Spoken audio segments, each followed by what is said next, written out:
Welcome to today's Daily PVJ Devotional. If you're reading the Old Testament with us this year, read Exodus 33, Proverbs 9, and Psalm 81. This devotional is about Exodus 33. Then the Lord said to Moses, "Leave this place, you and the people you brought up out of the land of Egypt, and go to the land that I promised to Abraham, Isaac, and Jacob when I said, I will give it to your descendants. And I will send an angel before you, and I will drive out the Canaanites, Amorites, Hittites, Perizzites, Hivites, and Jebusites. Go up to a land flowing with milk and honey. But I will not go with you, because you are a stiff-necked people. Otherwise, I might destroy you on the way." When the people heard these bad tidings, they went into mourning, and no one put on any of his jewelry. For the Lord had said to Moses, "Tell the Israelites, you are a stiff-necked people. If I should go with you for a single moment, I would destroy you. Now take off your jewelry, and I will decide what to do with you." So the Israelites stripped themselves of their jewelry from Mount Horeb onward.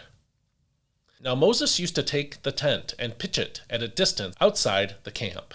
He called it the tent of meeting, and anyone inquiring of the Lord would go to the tent of meeting outside the camp. Then whenever Moses went out to the tent, all the people would stand at the entrances to their own tents and watch Moses until he entered the tent. As Moses entered the tent, the pillar of cloud would come down and remain at the entrance, and the Lord would speak with Moses. When all the people saw the pillar of cloud standing at the entrance to the tent, they would stand up and worship, each one at the entrance to his own tent. Thus the Lord would speak to Moses, face to face, as a man speaks to his friend.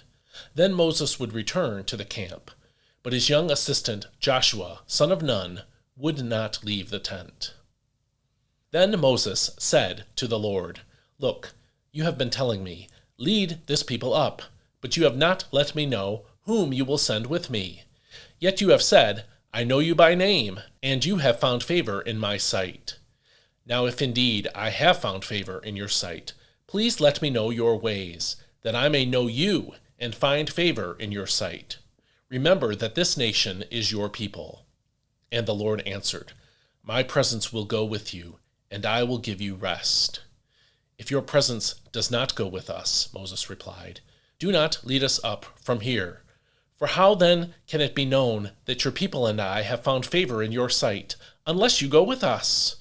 How else will we be distinguished from all the other people on the face of the earth?" So the Lord said to Moses, "I will do this very thing you have asked, for you have found favor in my sight, and I know you by name."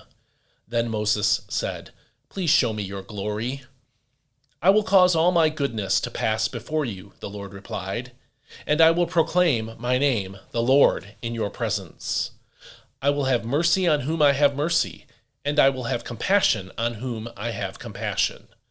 But he added, "You cannot see my face, for no one can see me and live." The Lord continued, "There is a place near me where you are to stand upon a rock, and when my glory passes by, I will put you in a cleft of the rock, and cover you with my hand until I have passed by. Then I will take my hand away, and you will see my back, but my face must not be seen." This is God's word. There are frustrations that come with every responsibility in life, every job, every volunteer position, every relationship. One of the most frustrating things is not having what you need to do the job. If your job is to repair cars, but the tools you use keep breaking or getting stolen, you'll be frustrated. Moses had one of the toughest jobs anyone has ever had. God called him to do it, so he couldn't quit or evade responsibility. Yet there were, by some estimates, millions of people looking to him for leadership. But many of them were complainers, and others were uncooperative and disobedient. In Exodus 32, Moses lost his cool and threw a fit when the Israelites worshipped the golden calf. Now, here in Exodus 33, God told Moses that he was on his own. Verses 1 through 3 say, and these are the words of the NIV, Then the Lord said to Moses, "Leave this place, you and the people you brought up out of Egypt, and go up to the land I promised. I will send an angel before you and drive out the Canaanites, Amorites, Hittites, Perizzites, Hivites, and Jebusites, but I will not go with you." All of a sudden, Moses no longer had what he needed to do the job God called him to do. In verse 12, Moses explained his frustration to the Lord when he said, again from the NIV, Moses said to the Lord, "You have been telling me, lead these people, but you have not let me know whom you will send with me." What Moses said here was not really true. In verse 2, God said, "I will send an angel before you and drive out these people."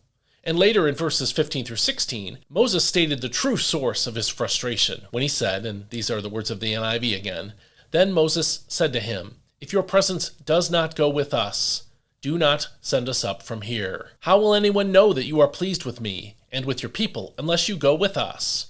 What else will distinguish me and your people from all the other people on the face of the earth?'" So God had promised the angels power to clear the promised land in verse 2. But Moses petitioned God not to send them to the promised land under that plan. We see that in verse 15. But why not?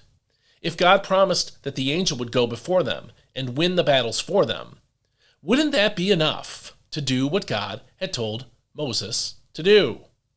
Yes, of course it would be enough to complete the basic task, but it would not be enough to build a godly nation. What Moses wanted for himself and for God's people, Israel, was to walk with God. For he said in verse 13, again from the NIV, "If you are pleased with me, teach me your ways, so I may know you and continue to find favor with you. Remember that this nation is your people." Again, that's verse 13 in the NIV. That statement was pleasing to God.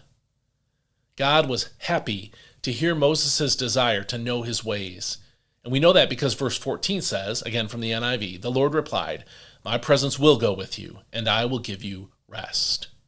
Greater than the promised land, and the promise of protection, and the promise of provision, what Moses wanted was God's presence. He wanted to know God and to be discipled in godliness by God himself. As the leader of God's people, Moses had hard responsibilities to fulfill and needed the most powerful thing, God himself, to accomplish what God called him to do. But what he wanted from serving God was not influence or authority or recognition. He wanted to know God himself. He said again in verse 13, "Teach me your ways, so that I may know you and continue to find favor with you."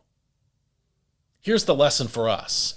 Don't crave the benefits God provides more than God himself.